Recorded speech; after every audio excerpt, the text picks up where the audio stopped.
And it's a mixture of things, isn't it? Because there's poetry, there's kind of sound collages, and then there's a whole wide variety of music on here.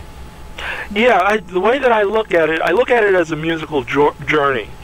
And I envisioned when making the album, because you notice that most of the songs are contiguous, I envisioned walking through a neighborhood where the first neighborhood you walk into is an Arabic neighborhood. That Sidon's on the map. Then you go into this next tune, which is Humming Across the Chorus of Gleeful Idiocy, which I imagined as being a cosmic cocktail party where people are in some otherworldly region talking about their philosophies about religion and stuff. And then I come back down to earth with that said, and it goes into the poetry that you mentioned. But you hear the background going from kind of a crowded cocktail party environment to going to the street. And then, I want to take the listener from the standpoint that if he puts on headphones and listens from the first tune to the end, it would be more of an experience of watching a movie than just listening to tracks on an audio CD. But you can understand why Tony thought you were on drugs. Well, I'm not on narcotics, but well, you have to blame that on my background. My mother was the English professor and world lit professor at the university I attended, and my father was a genius. So I grew up with academia being basically my culture. But if you mixed, let me think, Flannery O'Connor, let me think, Allen Ginsberg, Funkadelic, and Albert Ayler, you might get your album. Yeah, and the only difference is that the philosophy would be Christian. Yeah. No, but it's cool, and the one thing for me that I really love about it is in a world of kind of bland, in Christian music, and with bland, quite superficial Christian music, it's good to actually come across something which is both musically and spiritually and philosophically challenging, and that's what I love about what you do. Go ahead. Unfortunately, it'll never be a huge hit, but it deserves to be. I beg to differ on that. I think it can be a hit if it's a situation where people buy it because they want it, not because it's the popular thing. One prime example that I experienced was Al Jarreau's Look to the Rainbow. I grew up in Mississippi, about 100 miles south of Memphis, where WDIA was playing Stax and filtering in a little Motown here and there. But Al Jarreau, how are you going to hear Al Jarreau in that type of environment? But the thing was, growing up on a university campus, basically people brought in what they wanted to hear.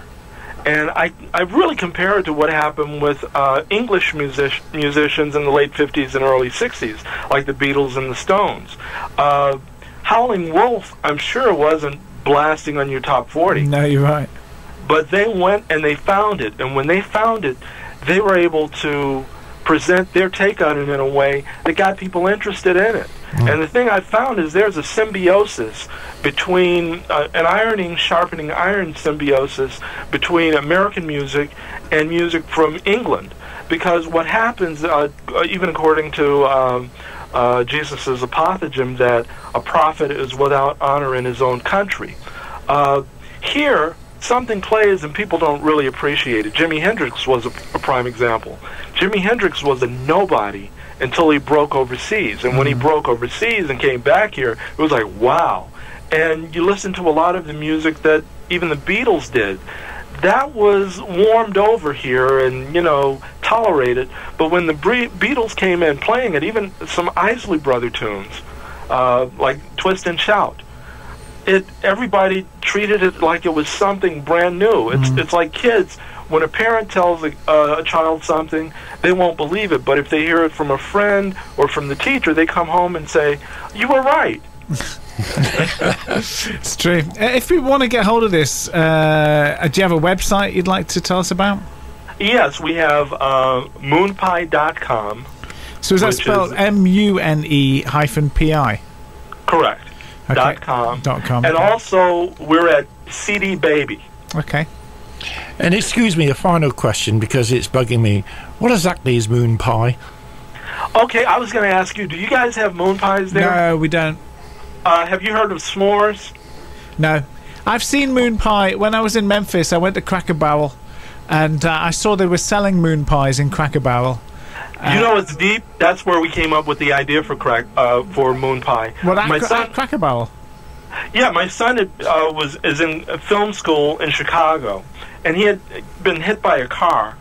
So we rushed from Detroit to go see if he was okay, and we were spending so much time with him. When we left Chicago, we hadn't eaten, so we stopped at a Cracker Barrel on a Sunday. And here, Cracker Barrel on Sunday is like waiting in line at an election in Iran. Yeah, yeah. So we were standing in line, and, you know, they have all the confection stacked up, and they had that old moon pie. Yeah. And I thought, that should be the name of the album. Wow. You see, that fills my heart with joy, because I love Cracker Barrel. Whenever I'm in Tennessee, I want to go and eat in Cracker Barrel, you know, like every morning, if I could. Well, it's good for the soul, bad for the heart. Yeah, well, absolutely, yeah. But you know, I just love it. I love the oldie worldy fakery of it, and I love the women of a certain age who work as waitresses there. I just love everything. I love everything about it. I love the fact that because it's America, I can order whatever I like, and it comes how I like it. And it's just fantastic. But I had seen moon pies and looked at them, and somebody described it to me as being a large marshmallow. Yeah, we have a thing called s'mores here. And if you think about how, and actually it tends to be a real quick analogy about music. When you, what s'mores are is they take graham crackers, Hershey bars, and a marshmallow, and then they put that over a flame at campfires and such, and it melts all together. And it's called s'more because once you eat one, you want some more. You know, one of those things. So what the moon pie basically is a corporate, quick, cookie cutter version of a s'more. Okay. Because you have the marshmallow, you have the chocolate, and you have the cookie crust. So if you want to find out more about this album, go to Mune Pi, MUNE-PI.com, and discover the wonders of Sid's carbonated milk. And Sidney Howard, thanks for coming on the programme. It's good to talk to you. Thanks a lot, Mike. I want to choke on the songs, humiliating broken songs, many protests and more death intense.